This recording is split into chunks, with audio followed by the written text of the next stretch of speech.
Patriotic efforts में आप सभी का हार्दिक स्वागत है। नवल किशोर की ओर से सादर नमस्कार।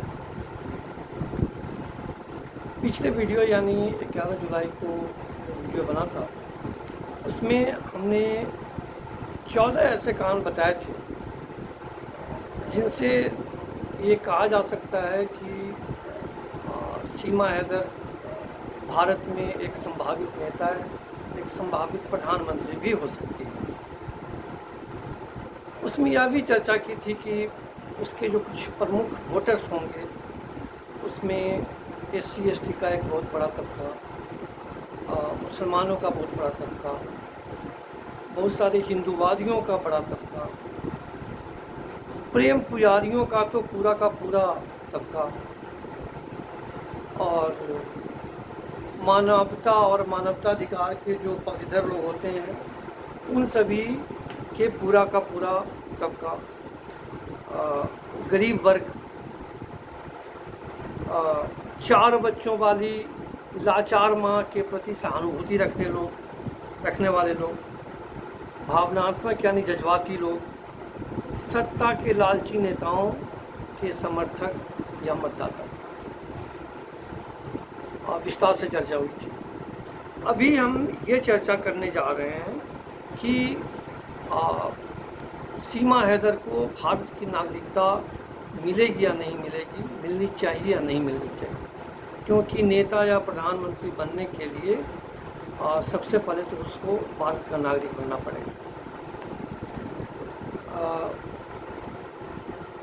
आपने देखा होगा कि 4 जुलाई को उसकी गिरफ्तारी हुई थी और माननीय न्यायाधीश नाजिम अकबर साहब की अदालत ने उनको जमानत दी थी, और जमानत मिलने पर जेल से बाहर आते ही सीमा हैदर ने यह घोषणा की कि अब तो मैं हिंदुस्तानी हो गई।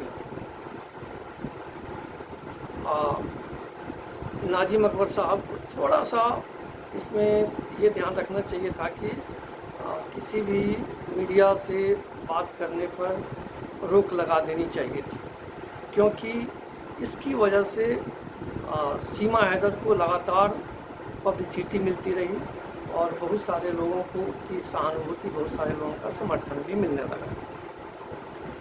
तो उसकी पैरवी करने वाले वकील श्री हेमंत पराशर जी भी सीमा को भारत की नागरिकता दिए जाने के पक्ष में तर्क देते हुए प्रतीत होते हैं। एक और भी प्रसिद्ध वकील हैं, वरिष्ठ वकील हैं श्री AP सिंह, जिन्होंने कभी श्रद्धा वालकर के केस में आफताब को निर्दोष साबित करने का दावा किया था।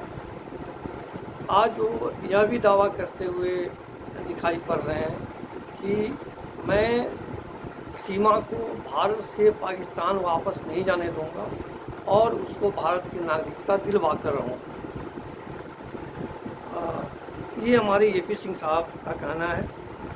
अब बात आती है कि इसमें और आगे चलकर सीमा हैदर को भारत की नागरिकता दिलाने के पक्ष में कौन कौन से लोग आ सकते हैं। तो अभी तो इस मामले में श्री कपिल सिब्बल और अभिषेक मनु सिंघवी जैसे नामी गिरामी वकीलों की एंट्री बाकी है। मानवाधिकार के पक्षधरों और दया के सागरों का प्रवेश भी बाकी है, वो लोग भी आने वाले हैं। सुप्रीम कोर्ट भी मानवता के आधार पर सीमा सचिन के पक्ष में हस्तक्षेप कर सकता है। सीमा सचिन के जरिए अपना राजनीतिक भविष्य देखने वाले नेता और राजनीतिक दल उसको भारत की नागरिकता दिलाने के लिए जन समर्थन जुटा सकते हैं। भारत तेरे टुकड़े होंगे, इस बात के लिए लगातार जूझ रहे लोगों को भी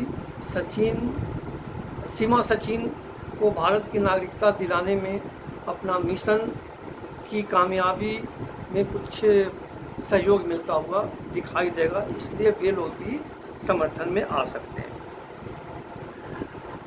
इन तमाम बातों के संदर्भ में और इन सारी संभावनाओं को देखते हुए शायद सीमा हैदर ने आज तो भारत की नागरिकता की मांग भी रख दी है। उनका 7 वर्षीय बेटा लगातार कुछ दिनों से बोल रहा है कि मैं बड़ा होकर भारतीय फ़ौज में शामिल होऊंगा, भारतीय फ़ौज ज्वाइन करूँगा। इससे उनके देशभक्त होने का भी एक संभावना दिखाई जा रही है। बहुत सारे लोगों का कहना है कि अरे अब तो सीमा ने हिंदू धर्म स्वीकार कर लिया और हिंदुत्व के राह पर चल पड़ी है, इसको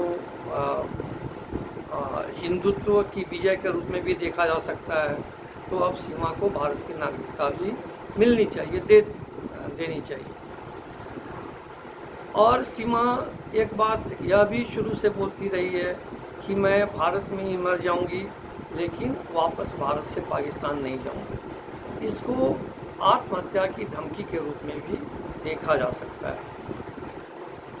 वैसे तो विभिन्न टीवी न्यूज़ चैनल्स और जो जांच एजेंसियां हैं, पुलिस हैं, वो सब अपना अपना काम कर रही हैं।